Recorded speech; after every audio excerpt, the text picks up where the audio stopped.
Okay, so I've been collecting crystals since I was really young. And my parents used to take me to this place called the Garland of Letters in Philadelphia. So that's Ben yelling at the dogs. So when I got a bit older, I started actually collecting them and getting bigger pieces. So some of the stuff I'm going to show you are like collector's pieces that you won't want yet. And then I'll show you some that you can start grabbing just as you get like into it. So hang on, I'm gonna turn you around. So here's some of my collector's pieces. These are a lot of these were pretty expensive. I had to like collect a bunch of crystals and then trade up for them. One's like this one. This is like, it seems small, but it's called pewtersite. And I had to trade up for this bad boy because this is incredibly rare to get this big a chunk of this kind of material. This is just simple like quartz. I love quartz. Quartz is not that expensive. Quartz is easy to find. So quartz is a good one for you to start with. Here's a really pretty quartz cluster. It's kind of basic, but I just love it because it's so shiny and clear and sparkly. And I like the way it grows. Here's a piece of quartz back here cut into the size, into the shape of an obelisk or a tower, some people call them. This was cut this way, this didn't grow this way. But you can see it has little rainbows in it if you turn it certain angles. This is a citrine. This is actually a smoky. The shape, they would call it like a freeform. It's been cut and polished, but freeform is more like it's not really any kind of specific shape. This one has a giant rainbow in it right there. Smoky citrine is cool. Citrine is pretty easy to find too, but you have to be careful because sometimes they take amethyst and they like burn it and it looks like an orangey citrine and they call it citrine, but it's not. That's an elmwood calcite. There's a little baby quartz. It's so cute. So cute and tiny. This is called Azurite. It's blue, sparkly and blue. This is one of my favorites. This is also an easy one to find. They have it everywhere, and I love it because it flashes. This is called Labradorite. This is one of my favorites. Isn't it cool the way it flashes? It flashes all different colors. There's teal kinds. Sometimes there's purple. Purple is the rarest one, so if you find a purple lab, it's usually on the expensive side. This is my Obsidian Coyote. He's a little dusty. This is actually not a crystal, it's actually volcanic glass. So he's made and carved out of obsidian, which is a glass that formed when volcanic lava cooled a certain way. There's a geode back there that's made out of agate. This little guy is called Apophylite. It looks like quartz, but it grows in a certain way that's unlike quartz. This one's called Lepidolite. It's good for dreams. If you sleep with lepidolite under your pillow, it gives you crazy dreams. This is one of my favorites. It's called Rutilated Quartz. It's like quartz, but it has stuff inside it, like other crystals inside it. And it's so sparkly.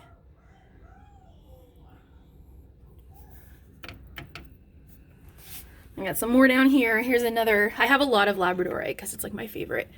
Here's a really turquoisey lab, if I can get it to like, there we go. That one's like really turquoisey. This one's called Grape Agate. It looks like little grapes. There's some more quartz because I'm just like obsessed with quartz. This one's called a star rose quartz. Rose quartz is an easy one to find too. Rose quartz is really common. It's not showing its star for me right now because it has to be like in direct light, but it actually will reflect like a star back at you at certain light. Here's another really good piece of quartz here. Got more labs down here. It's a nice big kind of golden lab. Golden Labradorite. And this is one. I think this one's blue. Oh, this one's like multicolored. That one's cool. So there's different sizes of crystals. There's, you'll find like tumblestones, which I'm going to show you some of those later. A tumblestone would be like something like this little rhodochrosite egg is like a little tumblestone. And then you have palm stones, which are like, they can sit in the palm of your hand. And then you've got spheres, which are obviously spheres.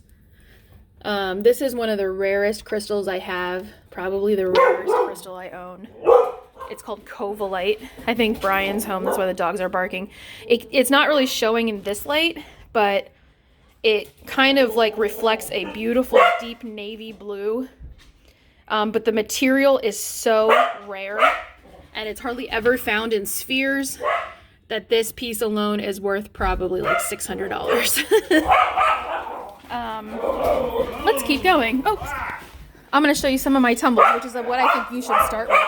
Oh my gosh. Say hi Brian. I'm making a video for Sienna. She asked me about crystals, so I have to show her all of them. She opened Pandora's box. Huh? No, I'm making her a video. I know it's weird. Shush. You have to excuse my bedroom that I'm using like as a laundry room right now. See? Yeah. Okay. So the light's not as good over here, but I'm going to bring these over. So here's some more fun crystals. Amethyst is really easy to find. Amethyst is purple. It's beautiful. The darker purple it is, the better quality it is. Sometimes they call it grape jelly because it looks so grapey. I have this cool tiger's eye skull. It's blue tiger's eye, so it's very dark. Tiger's eye is also one of my favorites. Also easy to find. This actually looks like quartz, but it's pink amethyst. Okay, Jaspers are some of my favorites. I have 3 Jaspers right here. This one's called Galaxy Jasper. This one is Desert Jasper, or sometimes they call it polychrome. This is Ibis Jasper. Pretty cool. Okay, I'm gonna get out my palm stones here. Or not my palm stones, my tumblestones. This is my tumblestone and small sphere and small palm stone collection. It's crazy. And I only keep the ones that are like really cool, so all of these are pretty cool. This I just kind of stuck in here. This is obsidian, but it's a different kind. It's called rainbow obsidian because it reflects, see the rainbows? And they carved it to look like an anatomical heart. Like it's supposed to look like a heart. But then they also carved it so that it has a heart on it, like a traditional like Valentine's Day heart. That's all natural. It's not dyed. It is polished and it's cut, but it's not dyed. So that's what it naturally looks like coming out of the earth. None of mine are dyed. I hate dyed jewels. I like mine to be totally natural because, you know, earth can do crazy things. You don't need to have dyed pieces. It would take me forever to kind of go through these. Next time I see you, I'll either bring them with me or when next time you come over, you can see them. Here's a red tiger's eye. Red tiger's eyes are awesome. Look how cool that is. Let's see. Here's some malachite, dark green malachite. This is actually a garnet. This is our birthstone.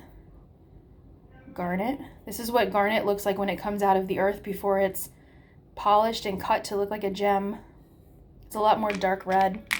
This is a Labradorite again, Labradorite sphere. I really like this one. It's Lepidolite, just like the other one that I showed you, but it's polished into a little palm stone. If I were to put this under my pillow, I would have crazy dreams, I bet. So you can see I've got all kinds of crap in here. I recommend starting, like, you could get a little tumblestone collection. There's lots of places you can get crystals and tumblestones. I'm almost positive there's a crystal store around the beach somewhere because it's becoming more popular nowadays. And then you could always get like a bigger piece sometime for your birthday or Christmas, or, you know, if your sister's feeling like really generous around Christmas time, you could ask her for a cool crystal and I'll get you one of the big boys. I'll get you one of these big collector pieces if that's something you would like. But start figuring out like what's your favorite kind. And you know, a lot of people say that the energy of crystals is kind of like stupid, like they take it with a grain of salt, but crystals really do hold energy. It's proven that they do because they have a crystalline structure inside, so they do hold energy.